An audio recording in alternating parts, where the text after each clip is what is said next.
বন্ধুরা, আপনাদের মধ্যে অনেক স্বাস্থ্য সচেতন মানুষ আছেন যারা ডায়াবেটিস থেকে বাঁচতে নিয়মিত হেঁটে থাকেন, নিয়মিত এক্সারসাইজ করে থাকেন। আপনারা জানেন কি কোন ধরনের এক্সারসাইজ করলে আপনারা সব থেকে বেশি উপকৃত হবেন? আসুন আজকের ভিডিওটিতে এই নিয়েই একটু আলোচনা করে দেখি। আমি ডাক্তার অলোক দেবনাথ। আজকে আমি আলোচনা করব কি ধরনের এক্সারসাইজ আমাদের ডায়াবেটিসকে রিভার্স করতে সাহায্য করে থাকে। এই নিয়ে যাবতীয় সায়েন্টিফিক ইনফরমেশন খুব সহজ সরলভাবে আপনাদের সামনে তুলে ধরব, যাতে করে আপনারা সবকিছু জানতে পারেন, বুঝতে পারেন। যদি আপনারা শেষ পর্যন্ত সঙ্গে থাকেন, ভিডিওটি শেষ পর্যন্ত দেখেন, তাহলে আপনারা সবকিছু জানতে পারবেন, বুঝতে পারবেন। আজকের এই ভিডিওটি রিকোয়েস্টেড ভিডিও। কয়েকদিন আগে ডায়াবেটিস রোগীরা শুকিয়ে যাওয়ার হাত থেকে কিভাবে বাঁচবেন এই শিরোনামে একটি ভিডিও পাবলিশ করি। এই ভিডিওটি পাবলিশ হওয়ার পরে আমার অনেক ইউটিউব বন্ধুরা আমাকে অনুরোধ করেছেন ডায়াবেটিস রোগীদের জন্য কিছু কার্যকরী এক্সারসাইজ নিয়ে আলোচনা করার জন্য। তাদের অনুরোধেই আজকের এই ভিডিওটি। আপনারা সকলেই জানেন এক্সারসাইজ হচ্ছে এমন একটি শারীরিক কার্যক্রম যা আমাদের সুস্থ থাকতে প্রত্যেকটি সুস্থ এবং অসুস্থ মানুষের নিয়মিত করা উচিত। আর প্রত্যেক ডায়াবেটিস রোগীর তো নিয়মিত এক্সারসাইজ করা বাধ্যতামূলক। ডায়াবেটিস রোগীদের ক্ষেত্রে এক্সারসাইজ শুধু এক্সারসাইজই নয়, এটি একটি ওষুধ বা মেডিসিন যা আমাদের সারা জীবন সুস্থভাবে বেঁচে থাকতে সাহায্য করবে।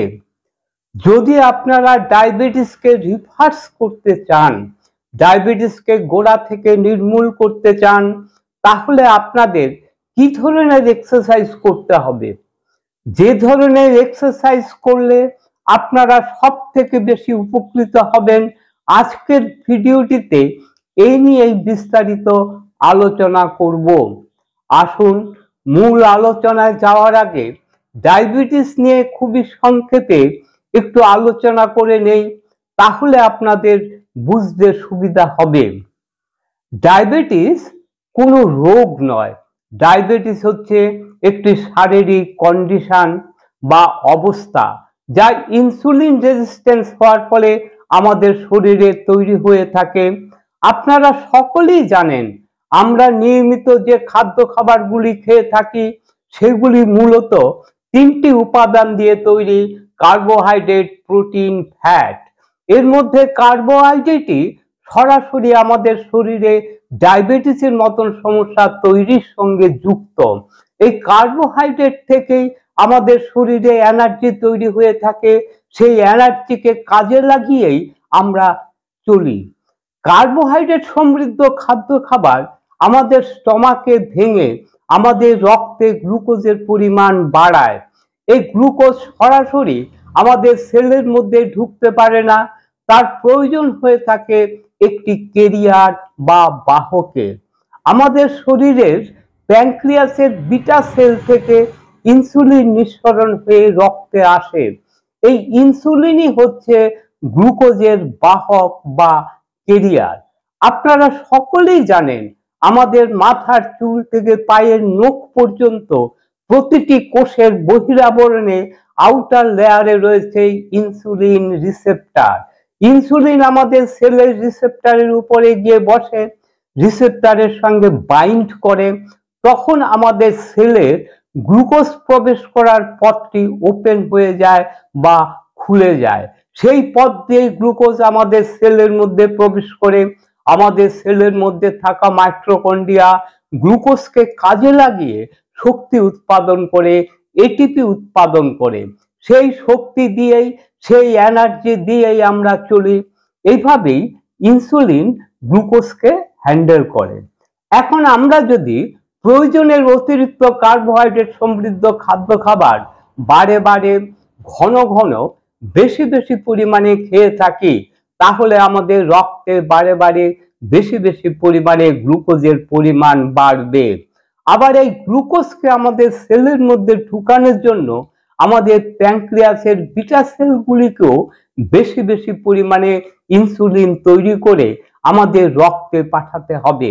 এই প্রক্রিয়া যদি দীর্ঘদিন ধরে চলতেই থাকে তাহলে একটা সময়ের পরে গিয়ে আমাদের সেলের মধ্যে গ্লুকোজের পরিমাণ বেড়ে যাবে, আমাদের সেলের মধ্যে গ্লুকোজ কনভার্ট হয়ে ফ্যাট আকারে জমতে থাকবে। একটা সময় পরে গিয়ে দেখা যাবে আমাদের সেলগুলি ফেটে ভর্তি হয়ে যাবে, আমাদের সেলগুলি ওভারলোডেড হয়ে যাবে।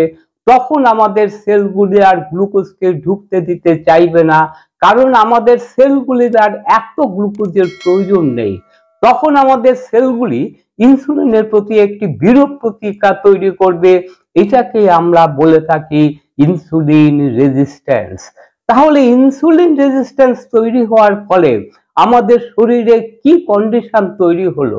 আমাদের সেলের মধ্যে ইনসুলিন আগের মতো গ্লুকোজকে ঢোকাতে পারছে না, তারপরে আমাদের রক্তে গ্লুকোজের পরিমাণও বেড়ে যাবে, আবার ইনসুলিনের পরিমাণও বেড়ে যাবে। এই অবস্থাটাকেই আমরা বলে থাকি টাইপ 2 ডায়াবেটিস।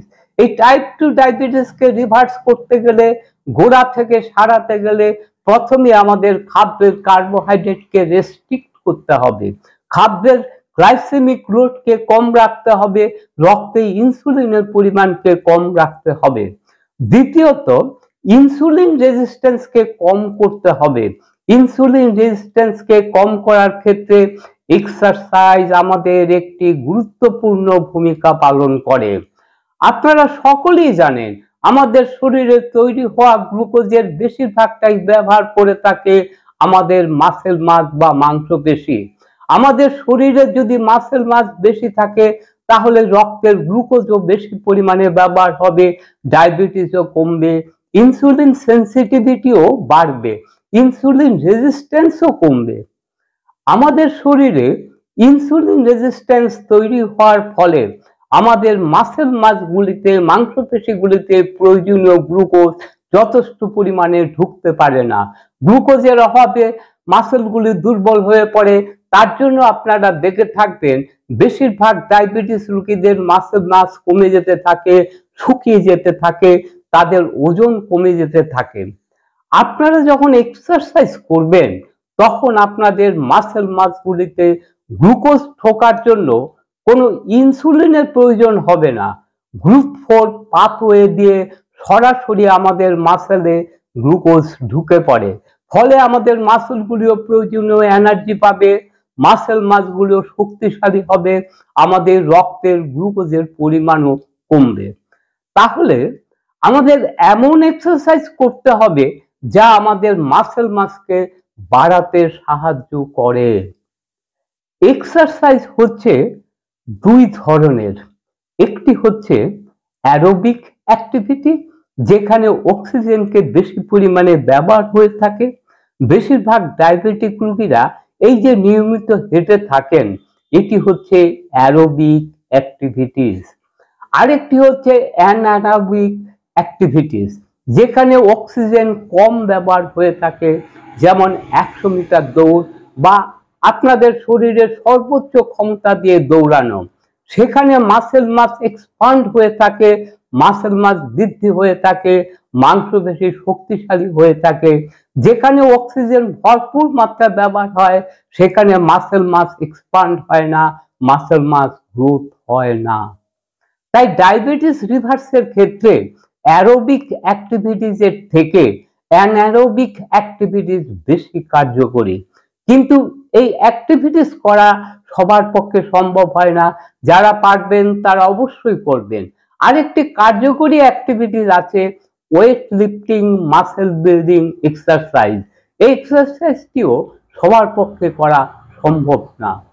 এখন আমি আলোচনা করব এমন একটি কার্যকরী এক্সারসাইজ নিয়ে যেটাকে বলা হয়ে থাকে হিট, অর্থাৎ হাই ইন্টেন্সিটি ইন্টারভেল ট্রেনিং। যে এক্সারসাইজটি বেশিরভাগ মানুষের পক্ষে করা সম্ভব এবং ডায়াবেটিস রিভার্স করার ক্ষেত্রে সব থেকে বেশি কার্যকরী এক্সারসাইজ। আমাদের শরীরের সর্বোচ্চ ক্ষমতাকে ব্যবহার করে এই এক্সারসাইজটি করা হয়ে থাকে।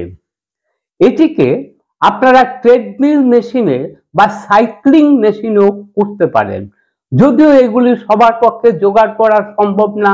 আবার বেশিরভাগ ডায়াবেটিস রোগীদের সক্ষমতাও থাকে না। আবার অনেকের পক্ষেই জিমে গিয়ে এই হিট ট্রেনিংটি করাও সম্ভব হয় না। যারা পারবেন তারা অবশ্যই করবেন। দেখুন, সাধারণ মানুষ অ্যারোবিক না অ্যানঅ্যারোবিক এ সম্পর্কে কোনো ধারণাই নেই, তারা বোঝেও না।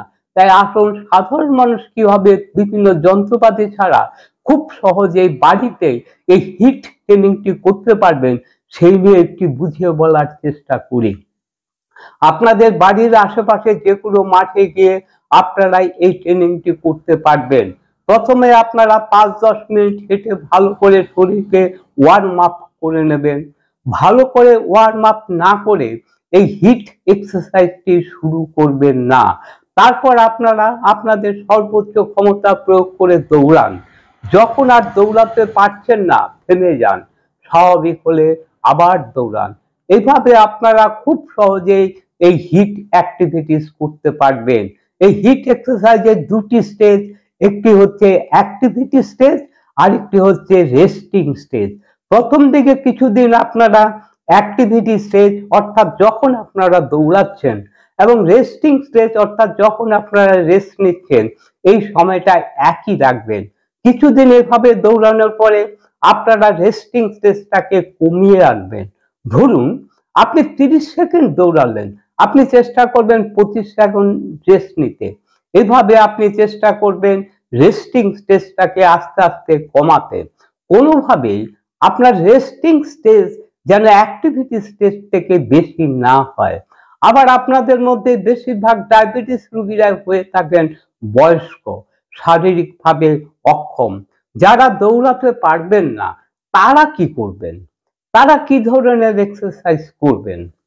আপনারা জানেন আমাদের শরীরে বিভিন্ন ধরনের মাস রয়েছে, মাংসপেশি রয়েছে। তারা যদি ঘরে বসে দাঁড়িয়ে বা বসে ডাম্বেলের সাহায্যে বাইসেপ, ট্রাইসেপ মাসেল, ব্যাক মাসেলের এক্সারসাইজ করতে পারেন, তাহলে খুব সহজেই তারা তাদের মাসকে বাড়িয়ে নিতে পারবেন। যদি আপনারা ডাম্বেলও জোগাড় করতে না পারেন, তাহলে দুটি জলের বোতলে বালি ভর্তি করে ডাম্বেলের মতো করে ব্যবহার করে আপনারা এই এক্সারসাইজটি করতে পারবেন। এখানেও আপনারা একটি জিনিস মাথায় রাখবেন, রেস্টিং টাইমকে অ্যাক্টিভিটি টাইম থেকে কম রাখার চেষ্টা করবেন। এইভাবে আপনারা এক এক দিন এক একটি মাসেলের ব্যায়াম করুন, বেশি দরকার নেই। দৈনিক 5 থেকে 10 মিনিট, সপ্তাহে 5 থেকে 6 দিন করুন। আবার যারা হাঁটতে পারেন কিন্তু দৌড়াতে পারেন না, তারা নিয়মিত হাঁটুন। এখানেও আপনারা একটা জিনিস মাথায় রাখবেন, আপনারা চেষ্টা করবেন হাঁটার গতি আস্তে আস্তে বাড়াতে, যেন হাঁটলে শরীরে ঘাম ঘাম আসে। যারা জোরে জোরে হাঁটতে পারবেন না তারা আস্তে আস্তে হাঁটুন, তাতেও খানিকটা কাজ হবে। না হাঁটার থেকেও তো ভালো। নিয়মিত হাই ইন্টেন্সিটি ইন্টারভেল ট্রেনিং করলে আমাদের শরীরে গ্রোথ হরমোনের পরিমাণ বৃদ্ধি পায়, আমাদের মাসও বৃদ্ধি পায়, পুরুষের সেক্স হরমোন টেস্টোস্টেরন হরমোনের লেভেল বৃদ্ধি পায়, সাথে সাথে আমাদের রোগ প্রতিরোধ ক্ষমতাও বৃদ্ধি পেয়ে থাকে। এই হাই ইন্টেন্সিটি ইন্টারভেল ট্রেনিং করলে বিনা ইনসুলিনে গ্লুকোজ পাথওয়ে দিয়ে সরাসরি আমাদের সেলের মধ্যে গ্লুকোজ ঢুকতে পারে। শুধু এক্সারসাইজ করার সময়ই নয়, এরপরে 15 থেকে 16 ঘন্টা এই গ্লুকোজ পাথওয়ে ওপেন থাকে। তখন যদি আপনারা কার্বোহাইড্রেট খাদ্য খাবার খান, তাহলেও ইনসুলিনের সাহায্য ছাড়াই সরাসরি গ্লুকোজ আপনাদের সেলের মধ্যে ঢুকতে পারবে। আমাদের শরীরে অক্সিজেনের কনজাম্পশন বাড়ায় এই এক্সারসাইজ, আমাদের রক্তের সুগারের পরিমাণকে কমায়, ইনসুলিনের কার্যকারিতাকে বাড়ায়। আবার আমাদের ইন্টেস্টিনে নিউট্রিশনের অ্যাবজর্পশনকে বাড়াতে সাহায্য করে থাকে এই এক্সারসাইজ। আমাদের শরীরের বাড়ন্ত চর্বিকে গলতে সাহায্য করে থাকে, আমাদের শরীরের ওজনকে কম করতে সাহায্য করে থাকে এই এক্সারসাইজ। আমাদের প্রত্যেকটি সুস্থ এবং অসুস্থ মানুষের উচিত হচ্ছে নিয়মিত এক্সারসাইজ করা। এক্সারসাইজের কোনো বিকল্প নেই।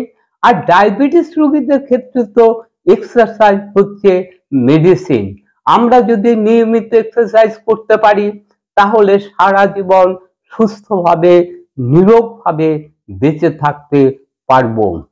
বন্ধুরা, এতক্ষণ ধরে যারা ভিডিওটি দেখলেন তারা যদি মনে করেন এই ভিডিওটি থেকে নতুন কিছু জানতে পারলেন, নতুন কিছু শিখতে পারলেন, তাহলে আপনারা আপনাদের বন্ধু বান্ধবদের কাছে এই ভিডিওটি শেয়ার করবেন, এই ভিডিওটিতে লাইক দেবেন। আবার যাদের এই ধরনের ইনফরমেটিভ ভিডিও ভালো লাগে তারা অবশ্যই এই চ্যানেলটিকে সাবস্ক্রাইব করে রাখবেন।